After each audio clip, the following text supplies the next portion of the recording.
Right bulletin లో big breaking చేస్తున్నాం. Parliament ప్రత్యేక సమావేశాల వార్తల నేపథ్యంలో ప్రధాని నరేంద్ర మోదీకి కాంగ్రెస్ జాతీయ అధ్యక్షుడు మల్లికార్జున ఖర్గే లేఖ రాశారు. డీలిమిటేషన్ బిల్లుపై చర్చించే అవకాశం ఉండొచ్చనే ఆలోచనతో ప్రధానికి లేఖ రాశారు ఖర్గే. ఇక ఈ బిల్లుపై అఖిలపక్ష భేటీని కూడా ఏర్పాటు చేయాలని, అన్ని పార్టీల అభిప్రాయాలు కూడా తీసుకోవాలంటూ ఖర్గే లేఖ ద్వారా డిమాండ్ చేశారు. 2029 నాటికి మహిళలకు 3వ వంతు రిజర్వేషన్లు కల్పించడాన్ని స్వాగతిస్తున్నామని, అయితే ప్రస్తుతం ఉన్నటువంటి 543 లోక్సభ స్థానాల సంఖ్యను అలాగే ఫ్రీజ్ చేయాలంటూ కోరారు.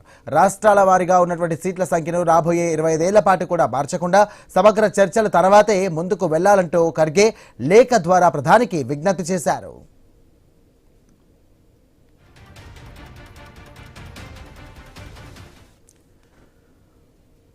ఇక పార్లమెంట్ ప్రత్యేక సమావేశాల వార్తల నేపథ్యంలో ప్రధాని మోదీకి ఇటు కాంగ్రెస్ జాతీయ అధ్యక్షుడు మల్లికార్జున ఖర్గే లేఖ రాశారు. ఇక డీలిమిటేషన్ బిల్లుకు సంబంధించి చర్చ అవకాశం ఉండొచ్చనే ఆలోచనతో ఇక ప్రధానికి లేఖ రాశారు ఖర్గే. ఇక ఈ బిల్లుపై అఖిలపక్ష భేటీని కూడా ఏర్పాటు చేయాలంటూ, ఇక అన్ని పార్టీల అభిప్రాయాలు తీసుకోవాలంటూ కూడా ఈ సందర్భంగా లేఖలో ప్రస్తావించారు మల్లికార్జున ఖర్గే.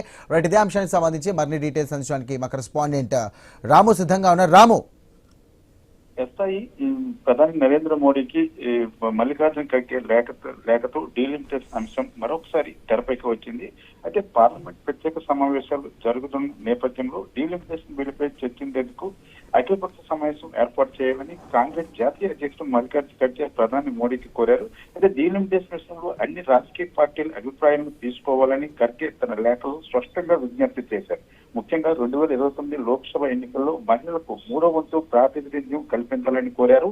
అదే సమయంలో ప్రస్తుతం ఉన్న 543 లోక్సభ స్థానాల సంఖ్యను కొనసాగించాలని, రాష్ట్రాల వారీగా ఉన్న లోక్సభ సీట్ల సంఖ్యను మార్చకుండా మరో 25 ఏళ్ల పాటు ఫిక్స్ చేయాలని కూడా ఖర్గే సూచించారు. అయితే మహిళల రిజర్వేషన్ అమలుతో పాటు డీలిమిటేషన్ ప్రక్రియలో రాష్ట్రాల ప్రయోజనాలు, అన్ని పార్టీల అభిప్రాయాన్ని పరిగణనగా తీసుకోవాలని ఆయన కోరారు. అయితే మొత్తంగా చూస్తే ప్రత్యేక పార్లమెంటరీ సమావేశాల నేపథ్యంలో డీలిమిటేషన్ అంశంపై కేంద్రంపై ఒత్తిడి పెంచేలా ఖర్గే లేఖ రాశారు. అది ఇప్పుడు దీనిపై ప్రధాని మోడీ కేంద్ర ప్రభుత్వం ఎలాంటి నిర్ణయం తీసుకుంటుందనే అంశం కూడా తెరపైకి వచ్చింది. ముఖ్యంగా చూసుకుంటే పార్లమెంటరీ వర్షాకాల సమావేశాలని తాత్కాలికంగా మాత్రమే వాయిదా వేశారు. అయితే ముఖ్యమైన మహిళా బిల్లు కావచ్చు, డీలిమిటేషన్ సంబంధించిన బిల్లులు కూడా ఆమోదించేందుకు కేంద్రం ప్రయత్నం చేస్తున్న నేపథ్యంలో ఖర్గే రాసిన ఈ లేఖ ఇప్పుడు ఆసక్తికరంగా మారింది. Sai, right, thank you Ramu.